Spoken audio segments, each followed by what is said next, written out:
Hey guys, so today we're going to talk about the Cold War, and to understand the Cold War, we need to go back in time to World War II and look at a couple of things that go down during that conflict. So there were two big conferences that we're going to discuss today that take place between the big three powers. The first was in Yalta in February of 1944, February of 1945. Close to the end of the war, actually. So February 1945, you've got Winston Churchill, Joseph Stalin, and FDR. Now, FDR at this point, some historians will point out, is very sick. He is dying. And they will argue that this will make him a less effective negotiator against Stalin. Now, it's just a detail that's worth mentioning because you will often hear this. And indeed, FDR will die shortly thereafter in Warm Springs, Georgia. So anyway, what's decided at Yalta? First, the Soviet Union agrees that they will enter the war against Japan 3 months after Hitler surrenders. So this was a promise that was elicited by FDR. We were still very much struggling in the Pacific, and he thought that that would be helpful. Joseph Stalin agrees to this, and this is a promise that he will keep, but I will argue he does so for very opportunistic reasons. Second, Poland and the Balkans are going to get free elections. Well, why are we talking about Poland and the Balkans? Well, you know, the Soviets, they used to be friends with the Nazis, kind of, sort of, in a weird sort of way. And they invaded Poland from one side while Hitler came in from the other. And FDR is like, hey, man, maybe you should give the Poles back their country. And Stalin's like, yeah, no, finders, keepers, conquerors, winners, something like that. I don't know what he said. But he said no. But I will allow these people to have free and fair elections, which is not a promise he's going to keep because he's Joseph Satan. And keep in mind, pretty much everywhere the Soviets have troops, they just leave their troops and they're going to take over those spaces. So another thing that's going to be decided, Germany is going to need to be rebuilt. So we're going to separate it into 4 zones. They're going to be overseen by the Allies. Four, huh. Well, you may automatically guess the first 3, the USA, the UK, and the Soviet Union. But who is the 4th zone? Well, this is also a great power. It was our first ally in the world ever when we were fighting the American Revolution. This great power fell early in the war underneath Hitler's blitzkrieg, but always had a very robust resistance against the Nazis. And that country is called France, and it will be led by a guy named de Gaulle, who will have overseen that resistance. And after the war, he will be the leader of France. If you've ever flown into Paris, you've probably landed at Charles de Gaulle Airport. So anyway, Germany will be separated into 4 zones, overseen by the USA, the UK, the Soviet Union, and France. Next, what do they talk about? They talk about the need to create a new international body that was similar to the League of Nations. Keep in mind, FDR had worked for Woodrow Wilson, and so he really believed in kind of this vision for this liberal world vision. And so he knew that the League of Nations had failed, but maybe we could go back to the drawing board and create something that was better, but still had kind of the same theory behind it. And what they come up with is, of course, the United Nations. Well, why did the United States not engage with the League of Nations? You might remember that Woodrow Wilson was adamant. He would not compromise on some points, and Congress would not compromise with Wilson over the ability. Essentially, they wanted to be able to say, hey, we are not going to commit American troops to various international conflicts unless we vote on that at home. So to overcome this objection with the United Nations, what we do is we create something called the Security Council. And the Security Council has 5 permanent seats. And if you happen to have a permanent seat on the Security Council, you can veto any engagement of the UN in certain international conflicts. So that means that you essentially have the vote that Congress had wanted via the League of Nations.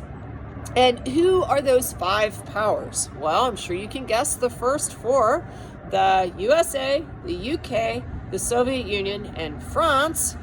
Who's going to be the 5th? The 5th is going to be a country that allied with us in Asia.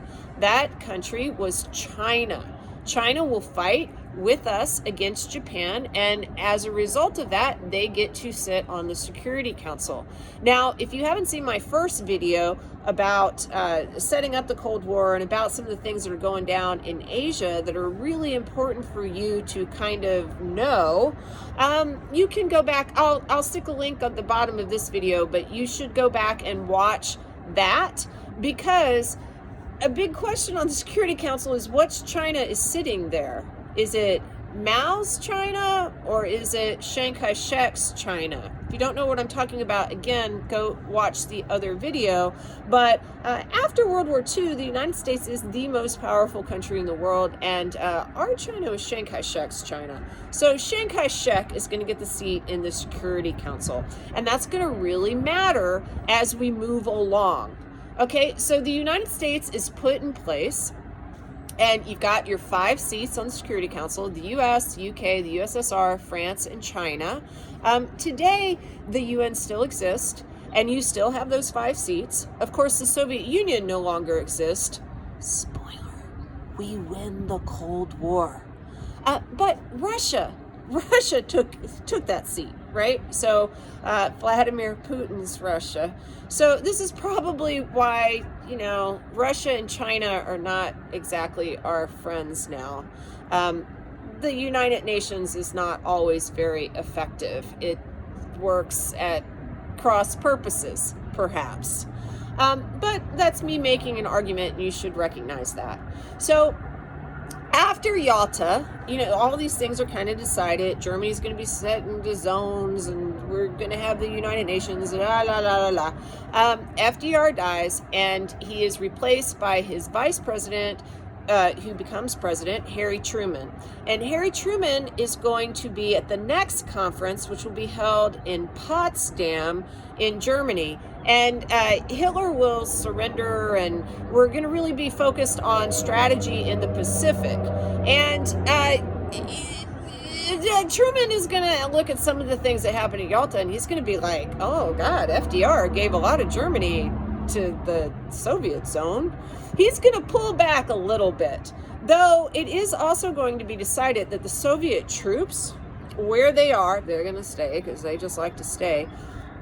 They control a city called Berlin.